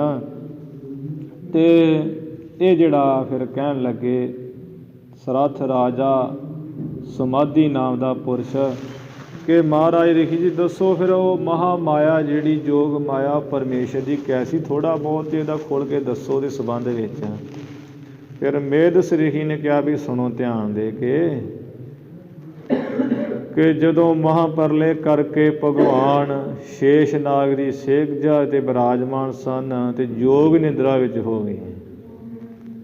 ਮਹਾਂਮਾਇਆ ਕਹਿ ਲਓ, ਯੋਗ ਨਿੰਦਰਾ ਕਹਿ ਲਓ, ਐਵੇਂ ਬਿਰਾਜਣ ਲੱਗ ਪਏ ਯੋਗ ਨਿੰਦਰਾ ਵਿੱਚ। ਉਸ ਵੇਲੇ ਉਹਨਾਂ ਦੀ ਨਾਭੀ ਦੇ ਵਿੱਚੋਂ ਨਾਭ ਕਮਲ 'ਤੇ ਬ੍ਰਹਮਾ ਉਪਜਿਆ, ਅਤੇ ਨਾਭੀ ਵਿੱਚੋਂ ਕਮਲ ਫੁੱਲ ਪੈਦਾ ਹੋਇਆ। ਉਸ ਕਮਲ ਫੁੱਲ ਤੋਂ ਹੀ ਬ੍ਰਹਮਾ ਪੈਦਾ ਹੋਇਆ। ਜਦੋਂ ਬ੍ਰਹਮਾ ਜੀ ਪੈਦਾ ਹੋਏ ਅਤੇ ਇੱਕ ਪਾਸੇ ਭਗਵਾਨ ਨੇ ਆਪਣੇ ਕੰਨਾਂ ਤੋਂ ਮੈਲ ਕੱਢੀ, ਗੋਲੀ ਜਿਹੀ ਬਣਾ ਕੇ ਸੁੱਟੀ, ਜਿੱਥੋਂ 2 ਮਧੂ ਅਤੇ ਕੈਟਬ ਦੈਂਤ ਪੈਦਾ ਹੋ ਗਏ। ਜਦੋਂ ਉਹਨਾਂ ਨੇ ਇੱਧਰ ਉੱਧਰ ਝਾਕਿਆ, ਪਾਣੀ, ਇੱਧਰੋਂ ਬ੍ਰਹਮਾ ਨੂੰ ਵੀ ਹੰਕਾਰ ਹੋ ਗਿਆ ਸੀ ਵੀ ਮੈਂ ਹੀ ਹਾਂ ਸਵੰਭੂ। ਇਹਦਾ ਹੰਕਾਰ ਨਿਵਰਤ ਕਰਨ ਵਾਸਤੇ ਮਧੂ ਕੈਟਬ ਪੈਦਾ ਹੋ ਗਏ। ਜਦੋਂ ਉਹਨਾਂ ਨੇ ਵੇਖਿਆ ਵੀ ਇਹ ਕਿਹੜਾ ਹੈ ਤੀਸਰਾ ਸਾਡੇ ਤੋਂ ਇਲਾਵਾ, ਉਹ ਫਿਰ ਭੱਜੇ ਆਏ ਮਧੂ ਦੇ ਕੈਟਬ, ਬੜੇ ਤਗੜੇ ਸਰੀਰ। ਉਹਨਾਂ ਦੀ ਕਥਾ ਇਤਿਹਾਸ 'ਚ ਵੀ ਆਉਂਦੀ ਹੈ, ਦਸਮ ਗ੍ਰੰਥ ਸਾਹਿਬ 'ਚ ਵੀ ਅੱਗੇ ਹੁੰਦੀ ਹੈ ਅਵਤਾਰਾਂ ਦੀ ਕਥਾ 'ਚ। ਉਹ ਬੜੇ ਵੱਡੇ ਉਹਨਾਂ ਆਉਂਦਿਆਂ ਬ੍ਰਹਮਾ ਦੀ ਦਾੜੀ ਫੜ ਲਈ। ਜਦੋਂ ਇਹਦੀ ਦਾੜੀ ਪੁੱਟੀ ਹੈ, ਉਦੋਂ ਬ੍ਰਹਮਾ ਫਿਰ ਡਰ ਗਿਆ ਵੀ ਮੈਨੂੰ ਹੁਣ ਇਹ ਮਾਰ ਦੇਣਗੇ। ਫਿਰ ਇਹਨੇ ਬੜੀ ਉਸਤਤ ਕੀਤੀ ਮਹਾਮਾਈ ਦੀ, ਯੋਗ ਮਾਇਆ ਦੀ, ਜਿਸ ਕਰਕੇ ਯੋਗ ਮਾਇਆ ਜੋ ਭਗਵਾਨ ਜਿਸ ਵਿੱਚ ਸਥਿਤ ਸਨ, ਉਹ ਕੰਨਾਂ ਰਾਹੀਂ ਅਤੇ ਮੂੰਹ ਰਾਹੀਂ ਬਾਹਰ ਆਈ। ਕਹਿਣ ਲੱਗੀ ਬ੍ਰਹਮਾ ਜੀ ਦੱਸੋ ਕੀ ਹੋਇਆ। ਕਹਿੰਦੇ ਮਹਾਮਾਈ ਹੋਣਾ ਕੀ ਹੈ, ਭਗਵਾਨ ਜੀ ਨੂੰ ਜਗਾਓ ਨਹੀਂ ਤਾਂ ਦੈਂਤ ਮੈਨੂੰ ਮਾਰ ਦੇਣਗੇ। ਫਿਰ ਉਸ ਵੇਲੇ ਭਗਵਾਨ ਜੀ ਜਿਹੜੇ ਜਾਗੇ, ਪੁਰਾਣਾਂ ਵਿੱਚ ਵੀ ਕਥਾ ਹੁੰਦੀ ਹੈ, ਅਤੇ ਉਸ ਵੇਲੇ ਮਧੂ ਕੈਟਬ ਨਾਲ ਜੰਗ ਯੁੱਧ ਹੋਇਆ ਭਗਵਾਨ ਜੀ ਦਾ। 5000 ਵਰ੍ਹਾ ਯੁੱਧ ਹੁੰਦਾ ਰਿਹਾ। 5000 ਵਰ੍ਹੇ ਤੋਂ ਬਾਅਦ ਜਦੋਂ ਜੰਗ ਸਮਾਪਤ ਨਾ ਹੋਈ, ਭਗਵਾਨ ਨੇ ਫਿਰ ਉਸ ਵੇਲੇ ਹੀ ਜਿਹੜੀ ਸਰਸਵਤੀ ਦੇਵੀ ਜਾਂ ਮਹਾਮਾਇਆ ਉਸ ਨੂੰ ਪ੍ਰੇਰਿਤ ਕੀਤਾ ਵੀ ਤੂੰ ਇਹਨਾਂ ਦੇ ਅੰਦਰ ਪ੍ਰਵੇਸ਼ ਹੋ ਕੇ ਅਤੇ ਇਹਨਾਂ ਦਾ ਹੁਣ ਨਾਸ ਕਰਵਾ, ਇਹਨਾਂ ਨੂੰ ਪ੍ਰੇਰ। ਫਿਰ ਉਹ ਮਹਾਯੋਗ ਮਾਇਆ ਹੀ ਅੰਦਰ ਪ੍ਰਵੇਸ਼ ਹੋਈ ਮਧੂ ਕੈਟਬ ਦੇ ਅੰਦਰ। ਮਧੂ ਕੈਟਬ ਦੈਂਤਾਂ ਨੇ ਅਖੀਰੀ ਜੰਗ ਜੁੱਧ ਛੱਡ ਕੇ ਵਿਚਾਰ ਕੀਤੀ ਵੀ ਵੇਖ ਲਓ, ਅਸੀਂ 2 ਜਾਣੇ ਇੱਕੋ ਜਿਹੇ ਅਤੇ ਇਹ ਇਕੱਲਾ ਹੈ ਜਿਹੜਾ ਲੜ ਰਿਹਾ ਸਾਡੇ ਨਾਲ।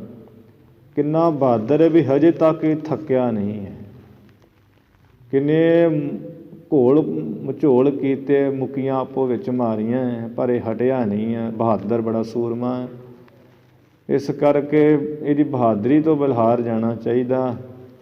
ਮਧੂ ਕੈਡਬੋਣੀ ਫਿਰ ਉਸ ਵੇਲੇ ਜੰਗ ਛੱਡ ਕੇ ਕਹਿਣ ਲੱਗੇ ਵੀ ਤੂੰ ਵੀ ਬਹੁਤ ਬਹਾਦਰ ਹੈ, ਭਗਵਾਨ ਜੀ ਨੂੰ ਕਹਿਣ ਲੱਗੇ। ਇਸ ਕਰਕੇ ਤੁਸੀਂ ਜੋ ਮੰਗਦੇ ਹੋ ਸਾਡੇ ਕੋਲ ਵਰ ਮੰਗੋ, ਅਸੀਂ ਤੁਹਾਨੂੰ ਦਿੰਦੇ ਹਾਂ। ਉਹੀ ਕਰ ਲਈ ਤਿਆਰ ਹਾਂ।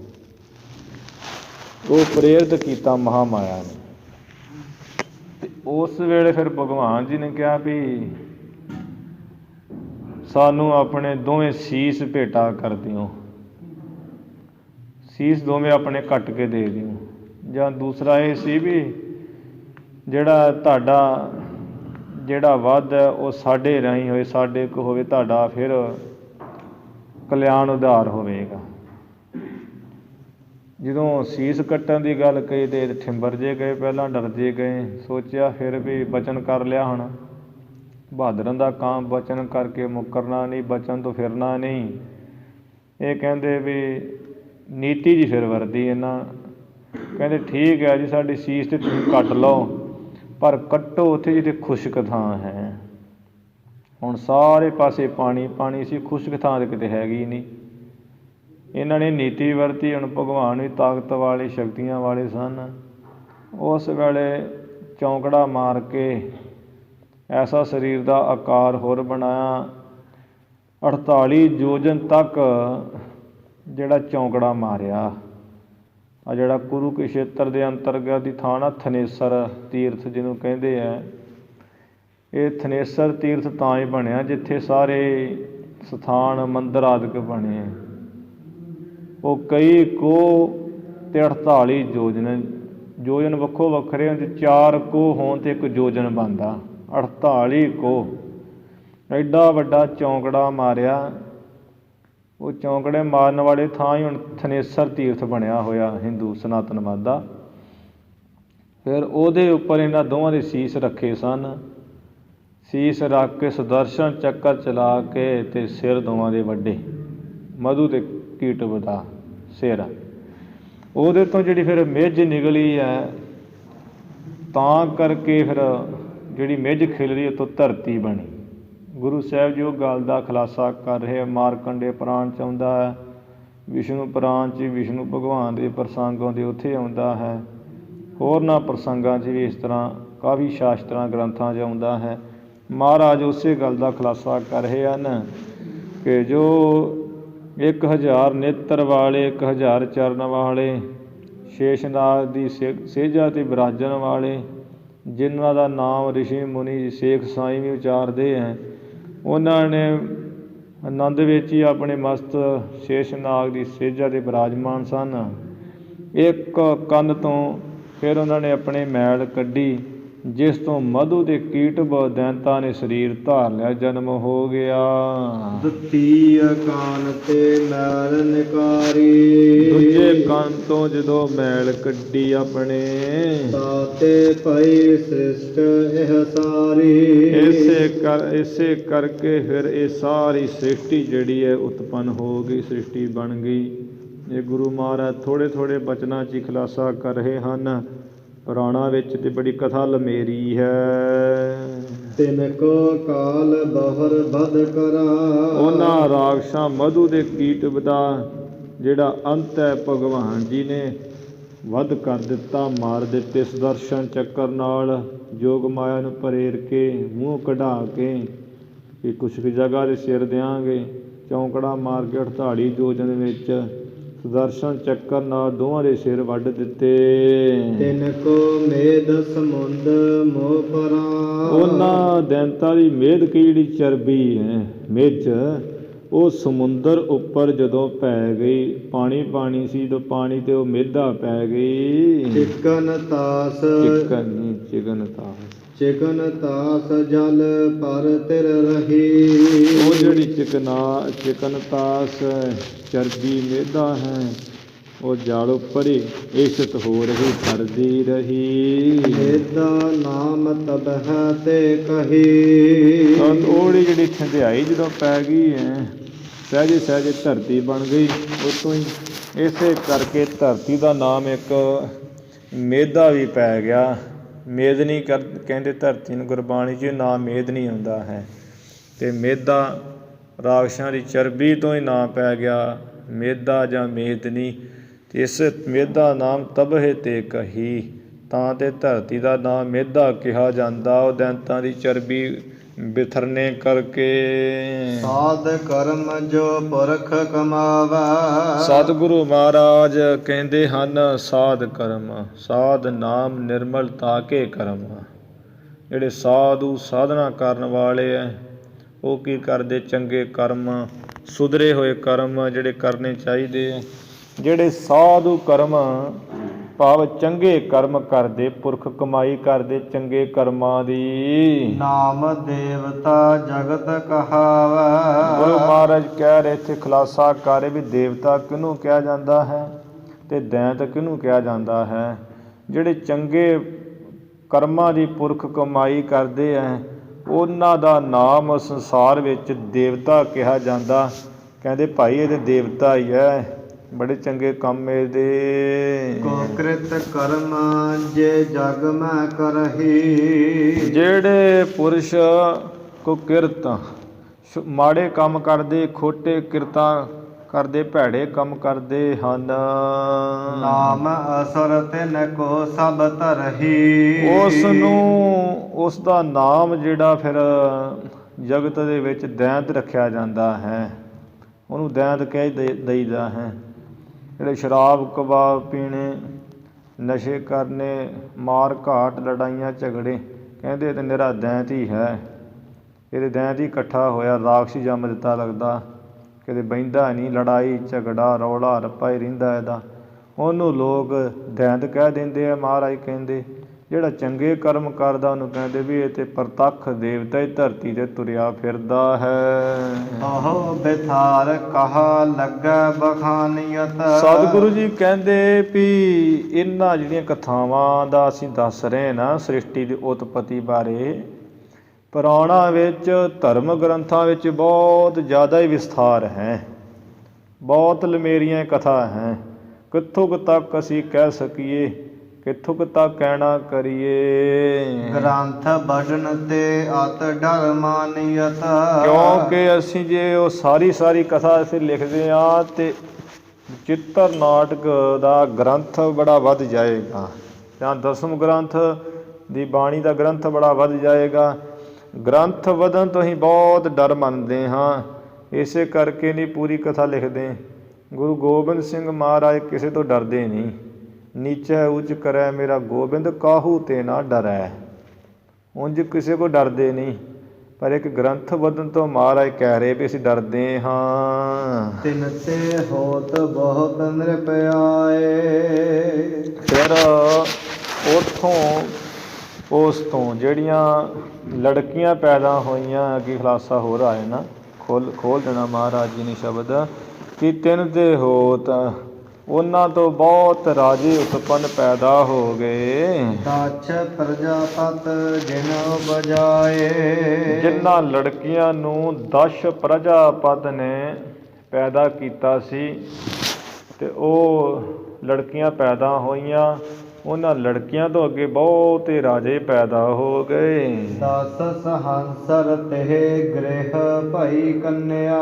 ਦਕਸ਼ ਪ੍ਰਜਾਪਤ ਰਾਜੇ ਦੇ ਘਰ ਵਿੱਚ, ਪੁਰਾਣਾ ਵਿੱਚ ਆਉਂਦਾ ਵੀ ਉਹਦੀ ਘਰ ਦੀ ਦੇ ਪੇਟ ਤੋਂ ਤੂੰਬੀ ਜੀ ਇੱਕ ਪੈਦਾ ਹੋਈ, ਤੋ ਤੂੰਬੀ ਦੇ ਵਿੱਚੋਂ ਹੀ ਲੜਕੀਆਂ ਪੈਦਾ ਹੋਈਆਂ ਸਨ 10,000। ਇਹ ਪੁਰਾਣਾ ਜਿਵੇਂ ਕਥਾ ਹੁੰਦੀ ਹੈ।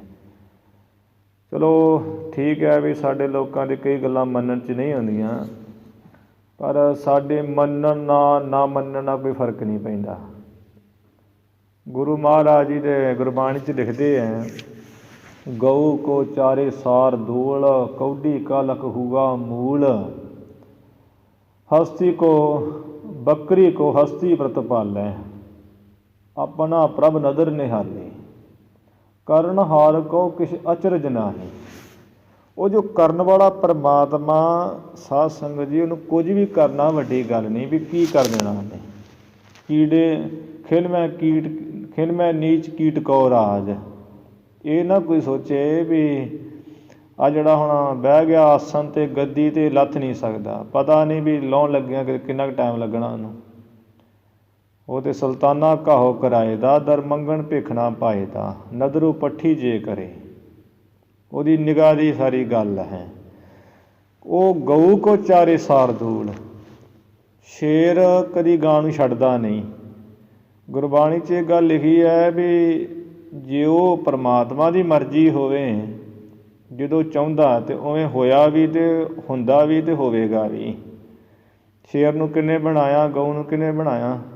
ਉਹਨੇ ਬਣਾਇਆ ਹੈ। ਗਾਵਾਂ ਜਿਹੜੀਆਂ ਹੈ, ਗਾਵਾਂ ਨੂੰ ਸ਼ੇਰ ਚਾਰਨ ਲੱਗ ਪੈਂਦਾ ਹੈ, ਸਾਰਦੂਲ, ਜਿਹਦੇ ਵਿੱਚ ਬੜਾ ਬਲ ਹੈ 10 ਸ਼ੇਰਾਂ ਜਿੰਨਾ। ਕੇਰੀ ਸ਼ੇਰ 20 ਸ਼ੇਰ ਕੇਰੀ ਹੋਣ 'ਤੇ ਇੱਕ ਸਾਰਦੂਲ ਜਿੰਨੀ ਤਾਕਤ ਹੁੰਦੀ ਹੈ। ਉਹ ਸਾਰਦੂਲ ਜੱਤ ਵਾਲਾ ਸ਼ੇਰ ਗਾਈਆਂ ਚਾਰਨ ਲੱਗ ਪੈਂਦਾ ਜੇ ਵਾਹਿਗੁਰੂ ਦੀ ਨਜ਼ਰ ਇੱਦਾਂ ਹੋ ਜੇ ਤੇ ਉਹਦੀ ਮੌਜ ਹੋ ਜੇ ਤੇ। ਇਸੇ ਤਰ੍ਹਾਂ ਕੌਡੀ ਦਾ ਲੱਖਾਂ ਮੁੱਲ ਪਰਮਾਤਮਾ ਪਾ ਦਿੰਦਾ। ਜਿਵੇਂ ਅੜ ਦਾਮ ਕੋਸੀ ਪਰੋ ਹੋਇਓ ਲਾਖੀਨਾ। ਭਗਤ ਨਾਮਦੇਵ ਜੀ ਨੂੰ ਕਹਿੰਦੇ ਸਨ ਨਾ ਸ਼ੂਦਰ, ਅਤੇ ਅੱਜ ਭਗਤ ਨਾਮਦੇਵ ਜੀ ਦਾ ਨਾਮ ਸ਼ੂਦਰ ਜੀ ਦਾ ਤਾਂ ਹੈਗਾ, ਪਰ ਉਹ ਬ੍ਰਾਹਮਣਾਂ ਦਾ ਨਹੀਂ, ਕਿਸੇ ਦਾ ਵੀ ਹੈਗਾ। ਕਿਸੇ ਦਾ ਨਹੀਂ ਪਤਾ ਕਿਹਨਾਂ ਨੇ ਕੱਢਿਆ ਸੀ, ਪਰ ਜਿਨ੍ਹਾਂ ਨੂੰ ਕੱਢਿਆ ਮੰਦਰ 'ਚ ਉਹਨਾਂ ਦਾ ਨਾਮ ਹੈਗਾ। ਤਾਂ ਕਰਕੇ ਪਰਮਾਤਮਾ ਕੁਝ ਵੀ ਕਰ ਸਕਦਾ। ਸ਼ੰਕੇ ਸ਼ੁੰਕੇ ਜਿਹੜੇ ਕਰਨੇ ਉਹ ਸਾਡੇ ਲੋਕਾਂ ਦੇ ਬਣੇ ਹੀ ਆਏ ਹੈ।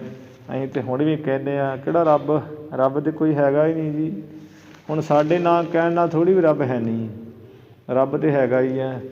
ਵੇਖਣ ਵਾਲੀ ਅੱਖ ਹੀ ਨਹੀਂ ਹੈਗੀ ਸਾਡੀ। ਹੁਣ ਅਸੀਂ ਤਾਂ ਮਨ ਵੀ ਨਹੀਂ ਵੇਖਿਆ, ਕਹਿ ਦਾਂਗੇ ਮਨ ਵੀ ਨਹੀਂ ਹੈਗਾ। ਹਵਾ ਹੀ ਨਹੀਂ ਵੇਖੀ ਹੈ, ਫਿਰ ਕਹਿ ਦਿਓ ਵੀ ਹਵਾ ਵੀ ਨਹੀਂ ਹੈਗੀ। ਮਹਿਸੂਸ ਹੀ ਕਰਦੇ ਹਾਂ। ਇਸੇ ਤਰ੍ਹਾਂ ਰੱਬ ਵੀ ਮਹਿਸੂਸ ਕਰੀਦਾ।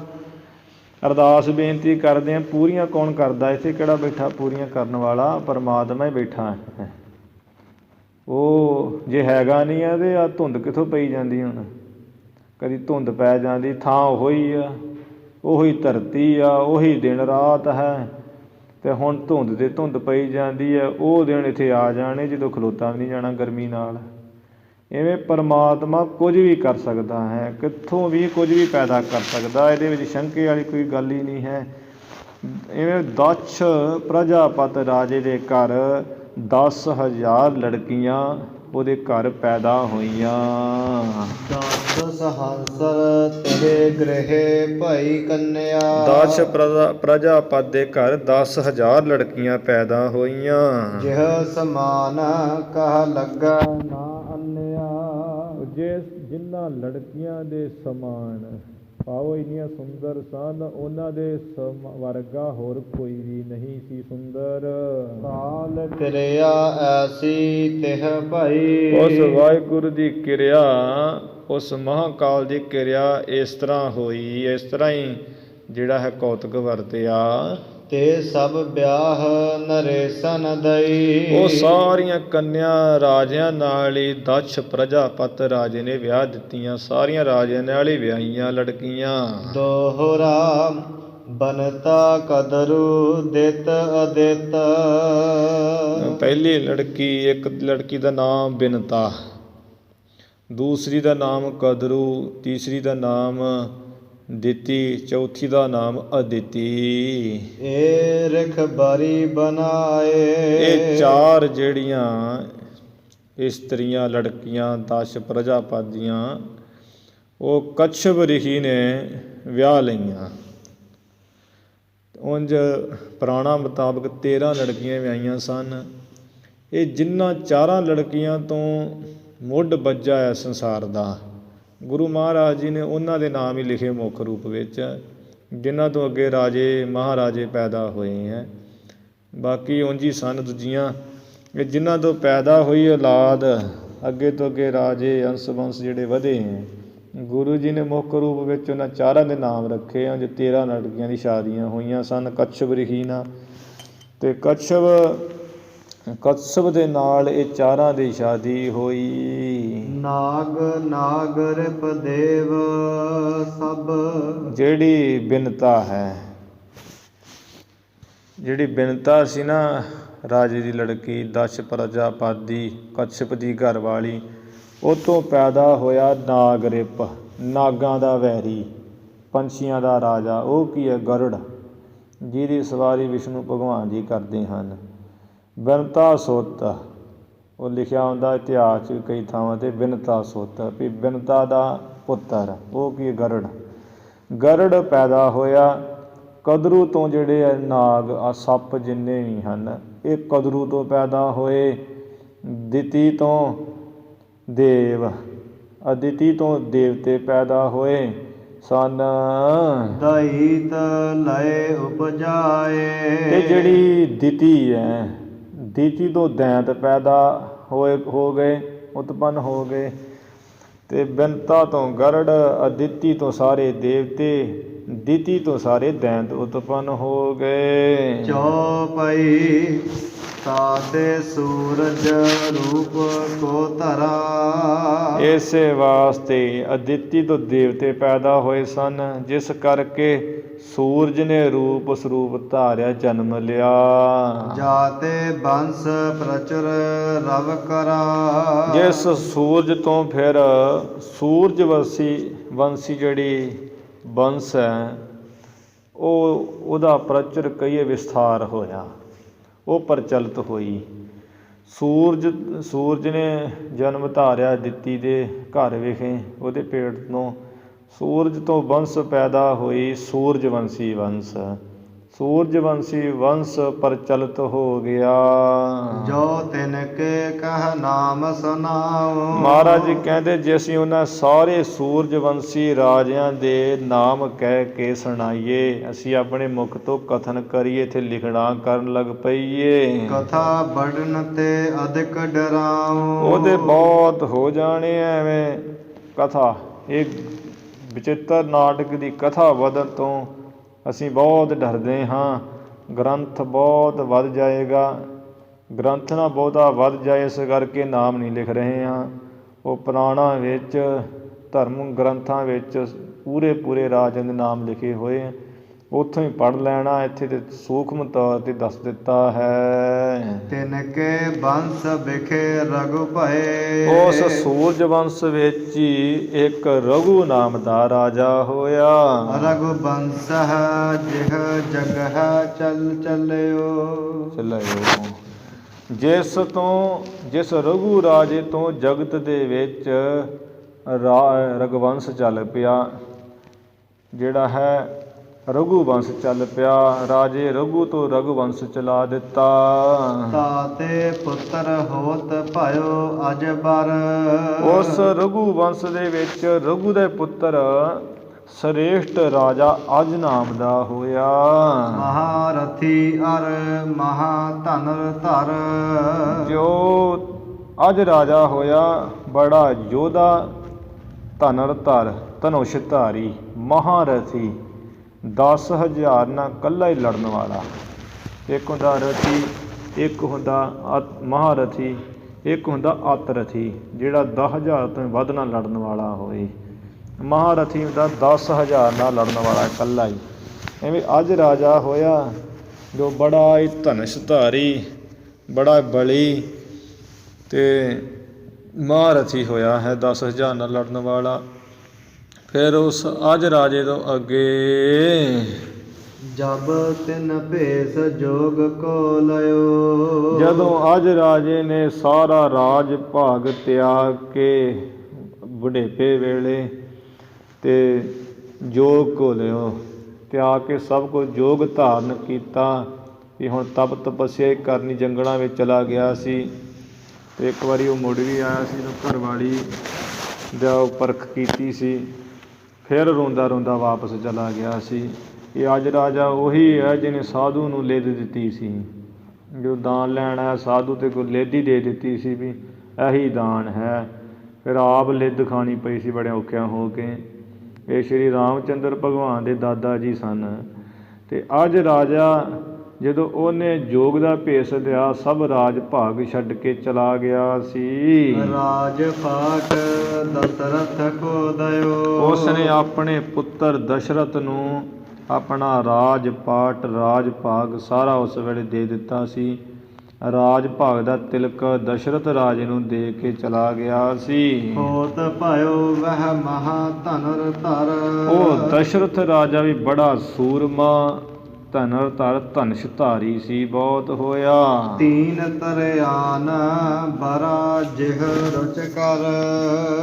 ਤੀਨ ਤ੍ਰਿਆਨ, ਜਿਸ ਨੇ ਤਿੰਨ ਇਸਤਰੀਆਂ ਨੂੰ ਵਰਿਆ, ਸ਼ਾਦੀ ਕੀਤੀ ਭਾਵ 3 ਇਸਤਰੀਆਂ ਨਾਲ, ਤੇ ਉਹਨਾਂ ਤਿੰਨਾਂ ਨਾਲ ਦਸ਼ਰਥ ਨੇ ਸ਼ਾਦੀ ਕੀਤੀ ਸੀ। ਇੱਕ ਦਾ ਨਾਮ ਸੀ ਕੁਸਲਿਆ, ਦੂਸਰੀ ਦਾ ਨਾਮ ਸੀ ਸੁਮਿਤਰਾ, ਤੀਜੀ ਦਾ ਨਾਮ ਸੀ ਜਿਹੜਾ ਹੈ ਕੇਕਈ। ਇਹ ਤਿੰਨਾਂ ਦੇ ਨਾਲ ਨੇ ਸ਼ਾਦੀ ਕੀਤੀ। ਫਿਰ ਤਿੰਨਾਂ ਤੋਂ ਅੱਗੇ ਜਿਵੇਂ ਵੰਸ਼ ਵਧਿਆ, ਸੋਢ ਵੰਸ਼ ਜਿਵੇਂ ਅੱਗੇ ਤੋਂ ਅੱਗੇ ਹੋਈ ਪ੍ਰਗਟ, ਗੁਰੂ ਮਹਾਰਾਜ ਜੀ ਉਹ ਸਾਰਾ ਹੀ ਅੱਗੇ ਖੋਲ੍ਹ ਕੇ ਦੱਸਣਗੇ। ਉਹ ਆਪਾਂ ਕੱਲ੍ਹ ਦੀ ਦੀਵਾਨਾਂ ਵਿੱਚ ਸਰਵਣ ਕਰਾਂਗੇ। ਹੁਣ ਇੱਥੇ ਜਿਹੜੀ ਕਥਾ ਵਿਚਾਰ ਦੀ ਸਮਾਪਤੀ ਕਰੀਏ। ਧੰਨ ਸ੍ਰੀ ਗੁਰੂ ਗ੍ਰੰਥ ਸਾਹਿਬ ਜੀ ਮਹਾਰਾਜ। ਗੁਰੂ ਕੀ ਸੰਗਤ ਬਖਸ਼ਨਾਰੇ ਬਖਸ਼ ਲੈਣਾ ਜੀ। ਭੁੱਲਾਂ ਚੁੱਕਾਂ ਦੀ ਖਿਮਾ ਕਰਨੀ। ਵਿਚਾਰਾਂ ਦੀ ਇੱਥੇ ਹੀ ਸਮਾਪਤੀ ਹੈ। ਜਬ ਤਿਨ ਭੇਸ ਜੋਗ ਕੋ ਲਇਓ। ਰਾਜ ਪਾਟ ਦਸ਼ਰਥ ਕੋ ਦਇਓ। ਹੋਤ ਭਇਓ ਵਹ ਮਹਾ ਧਨੁਰ ਧਰ। ਤੀਨ ਤ੍ਰਿਆਨ ਬਰਾ ਜਿਹ ਰੁਚ ਕਰ। ਵਾਹਿਗੁਰੂ ਜੀ ਕਾ ਖਾਲਸਾ, ਵਾਹਿਗੁਰੂ ਜੀ ਕੀ ਫਤਿਹ।